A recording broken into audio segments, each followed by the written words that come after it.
Hi hello ഇന്ന് നമ്മൾ വന്നിട്ട് ഫേസൊക്കെ നമ്മൾ ശ്രദ്ധിക്കുന്നതുകൊണ്ട് ഇപ്പോൾ നമ്മുടെ മുഖത്തെ ടാനൊക്കെ മാറിയിട്ടുണ്ട്. എന്നാലും ജസ്റ്റ് ഒന്ന് പഫ്നെസ് ഒക്കെ ഒന്ന് മാറാനും അതുപോലെ തന്നെ ഒന്ന് ബ്രൈറ്റൻ ആക്കാൻ വേണ്ടി പറ്റിയ ഒരു ഫേസ് പാക്ക് നമുക്ക് കാണാം. അതിന് വേണ്ടിയിട്ട് ഞാനിവിടെ എടുത്തിരിക്കുന്നത് ഉരുളക്കിഴങ്ങാണ് കേട്ടോ. ഉരുളക്കിഴങ്ങിൻ്റെ ജ്യൂസ് എടുത്തിട്ടുണ്ട്. ജസ്റ്റ് ഒരു പീലർ വെച്ച് അതിൻ്റെ തൊലി കളഞ്ഞിട്ട് അതിന് ശേഷമാണ് എടുത്തിരിക്കുന്നത്. പിന്നെ നമ്മൾക്ക് ചേർക്കുന്നത് ഇതിനകത്ത് കടലമാവാണ്. കടലമാവ് നല്ല റിസൾട്ട് തരുന്നതാണ്. അതേപോലെ തന്നെ നന്നായിട്ട് മിക്സ് ചെയ്യുക. കടലമാവ് നമ്മൾ ഒഴിച്ചിട്ട് അങ്ങനെ വെച്ചുകൊണ്ടിരിക്കരുത്. മിക്സ് ചെയ്തില്ലെങ്കിൽ അത് കട്ട പിടിച്ചുകൊണ്ടിരിക്കും.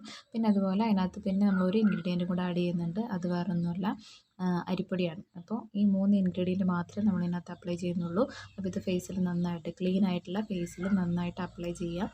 ഒരു 2-3 കോട്ടൊക്കെ അപ്ലൈ ചെയ്യുക കേട്ടോ. കാരണം ഇത് ലൂസായിട്ടുള്ള കൺസിസ്റ്റൻസിയാണ്. അപ്പോൾ ഇത് ഫേസിലേക്ക് പറ്റി പിടിക്കാനായിട്ട് നന്നായിട്ട് ഒരു 2-3 പ്രാവശ്യം ഒരേ ഇതിൽ തന്നെ ഒരേ കോട്ട് തന്നെ അപ്ലൈ ചെയ്യുക കേട്ടോ.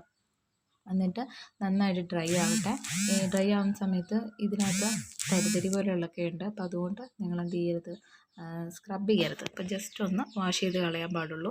പിന്നെ അതുപോലെ നമ്മളിത് അപ്ലൈ ചെയ്യുന്ന സമയത്ത് നെക്കിലും അതുപോലെ തന്നെ ചെവിയിലും മറക്കാതെ അപ്ലൈ ചെയ്യണം.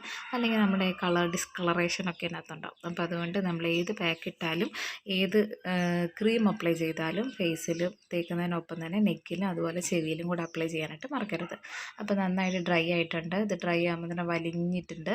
അപ്പോൾ ഇത്ര ആവണമെന്നില്ല കേട്ടോ. എന്നിട്ട് ജസ്റ്റ് ഒന്ന് ഫേസ് ഒന്ന് നനച്ചിട്ട് ഒന്ന് ചെറിയ രീതിയിൽ വളരെ ജെൻറ്റിലായിട്ടൊന്ന് റബ്ബ് ചെയ്തിട്ട് വാഷ് ചെയ്ത് കളയുകയാണെങ്കിൽ നല്ല റിസൾട്ട് കിട്ടും. ഇപ്പോൾ ലൈവായിട്ടുള്ള റിസൾട്ട് കാണാം. ജസ്റ്റ് ഒന്ന് ഇതുപോലെ റബ്ബ് ചെയ്തെടുത്താൽ മാത്രം മതി. ഒരുപാട് ഹാർഷായിട്ട് ചെയ്യരുത്. കാരണം അരിപ്പൊടിയുടെ ഇതൊക്കെ ഉള്ളതുകൊണ്ട് നമ്മൾ ആഴ്ചയിൽ ഒരു 2 പ്രാവശ്യമൊക്കെ സ്ക്രബ് ചെയ്യുന്നുണ്ടെങ്കിൽ ഇങ്ങനെ എക്സ്ട്രാ പിന്നെ നമ്മൾ പാക്ക് ഒന്ന് അപ്ലൈ ചെയ്യുന്ന സമയത്ത് സ്ക്രബ് ചെയ്യേണ്ട കാര്യമില്ല. ജസ്റ്റ് ഒന്ന് വാഷ് ചെയ്ത് കളഞ്ഞാൽ മതി. ഇപ്പോൾ തന്നെ എൻ്റെ ഫേസിൽ ഒരുവിധം ഡാർക്ക്നെസ്സൊക്കെ മാറി ഡൾനെസ്സൊക്കെ മാറി ഒന്ന് ഫേസ് ഒന്ന് ഹാപ്പി ആയിട്ടുണ്ട്. അപ്പോൾ ഞാനൊരു മോയ്സ്ചറൈസിങ് ക്രീമും കൂടി ഇട്ടൊന്ന് ലോക്ക് ചെയ്ത് കഴിഞ്ഞാൽ നമ്മുടെ ഇന്നത്തെ പരിപാടി കഴിഞ്ഞു. അപ്പോൾ ഇത്രയേ ഉള്ളൂ നമ്മുടെ ഇന്നത്തെ വീഡിയോ. നമ്മുടെ ചാനൽ ആദ്യമായിട്ട് കാണുന്ന ആരെങ്കിലും ഒക്കെ ഉണ്ടെങ്കിൽ നിങ്ങൾ ലൈക്ക് ചെയ്യാനും ഷെയർ ചെയ്യാനും സബ്സ്ക്രൈബ് ചെയ്യാനും മറക്കരുത്. അപ്പോൾ നമുക്ക് അടുത്ത വീഡിയോയിൽ കാണാം. അതുവരെ ടാറ്റ ബൈ, സീ യു.